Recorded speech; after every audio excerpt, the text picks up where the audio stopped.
luar biasa orang yang satu ini. Setelah kebijakan blundernya membatasi transportasi di DKI hingga menyebabkan penumpukan massa yang menyebabkannya dihujat abis-abisan, ya jelas saja dihujat. Bukannya membuat agar rakyat menjaga jarak, malah membuat kerumunan. Kali ini sang gubernur seiman itu berusaha memainkan lagi strategi yang berhasil mengantarnya jadi gubernur DKI itu.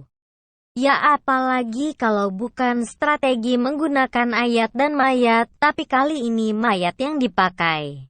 Ya setelah taktik efek kejutnya menuai kritikan pedas, rupanya dia tidak kapok juga.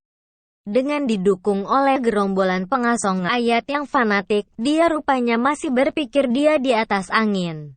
Tenang aja, kalau ada apa-apa kan ada Mamak Fahira dan Bang Japar yang siap melindunginya.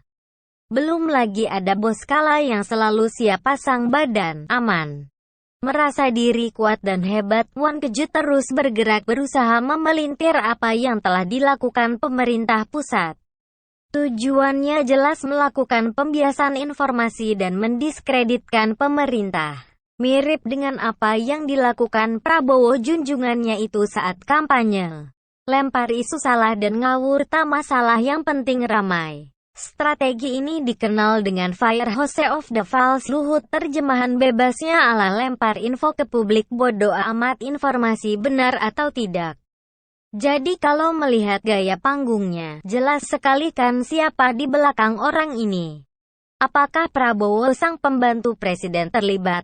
Silakan tebak sendiri, yang jelas Prabowo adalah salah satu orang yang mendudukan orang ini di kursi gubernur. Memang tidak bisa dipungkiri bahwa banyak yang masih menyaksikan loyalitas Prabowo di kabinet.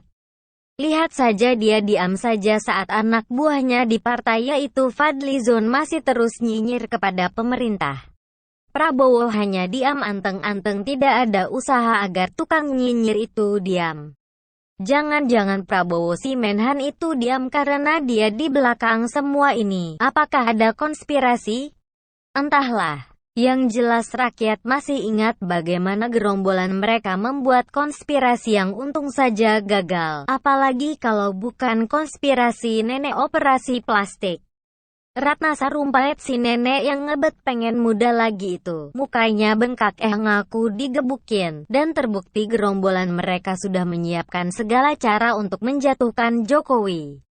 Tetapi pepatah mengatakan Tuhan tidak tidur. Itu benar adanya, Tuhan selalu menolong umat yang teraniaya, dan konspirasi pun terbongkar. Tapi dasar gerombolan tidak tahu malu, mereka masih saja cari panggung sampai detik ini.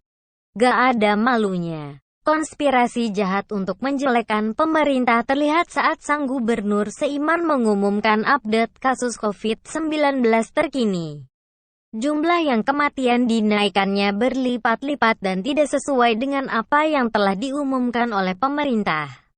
Sang gubernur seiman menyatakan bahwa telah dikuburkan 283 orang. Data ini katanya berasal dari data Dinas Pertanaman dan Hutan Kota Pemprov DKI Jakarta. Ada 283 orang yang dimakamkan dengan menggunakan protokol COVID-19. Dinas yang menutup-nutupi keberadaan pohon mani yang ditebang di Monas, apakah masih bisa dipercaya? Yang jelas perbedaan informasi akibatnya adalah adanya bias informasi yang ujung-ujungnya dipakai untuk menjelekkan kerja pemerintah.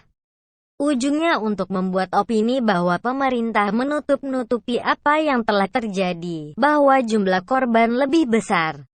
Nah, dengan modus seperti ini jelas sekali bahwa mereka memang sengaja melakukan hal ini agar terjadi kekacauan informasi di masyarakat dan menimbulkan ketidakpercayaan masyarakat kepada pemerintah. Kembalinya dipakai politik mayat ini memang sudah diprediksi oleh para pendukung Jokowi. Informasi dari Gubernur seiman beberapa waktu lalu bahwa akan ada korban 6.000 orang di DKI menunjukkan arah mana jalan yang akan mereka tempuh. Seruan-seruan lockdown dari kelompok mereka juga dari relawan mereka yang berpolitik jelas sekali bahwa mereka telah siap melakukan jebakan kepada pemerintah, dalam hal ini Jokowi. Sebagai pendukung Jokowi, baiknya kita tidak tinggal diam, rapatkan barisan dan selalu siap berjuang demi kemajuan bangsa ini, demi NKRI. Bagi Jokowi, lockdown adalah menyengsarakan rakyat. Bagi kaum pemuja khilafah, Antek Orde Baru, Partai Kandang Sapi dan sekutunya yaitu para mantan pendukung Prabowo, lockdown adalah kunci kepada pengambil alihan kekuasaan. Mereka berharap lockdown agar ekonomi hancur dan terjadi chaos seperti di India. Maka tidak segan mereka membuat opini sesat dengan menaikkan jumlah angka kematian berkali lipat.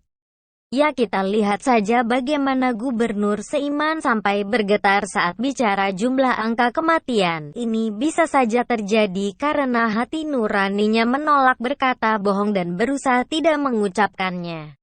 Tetapi kekuatan lain telah menggerakkan bibirnya untuk bicara lain. Walaupun sudah dijelaskan bahwa jumlah ini masih suspek, tetapi alangkah tidak eloknya menyebarkan data yang berbeda dengan apa yang telah disebarkan oleh pemerintah pusat. Seharusnya melakukan koordinasi dulu. Inilah yang terjadi kalau bencana dipolitisasi. Bukannya meminta rakyat untuk bersatu, malah dijadikan panggung politik bahkan untuk memenakuti rakyatnya. Bagi kita semua baiknya waspadalah, politik mayat sudah dipakai. Sebentar lagi bisa jadi politik ayat akan digunakan kembali. Waspada dan tetap dukung pemerintahan yang sah.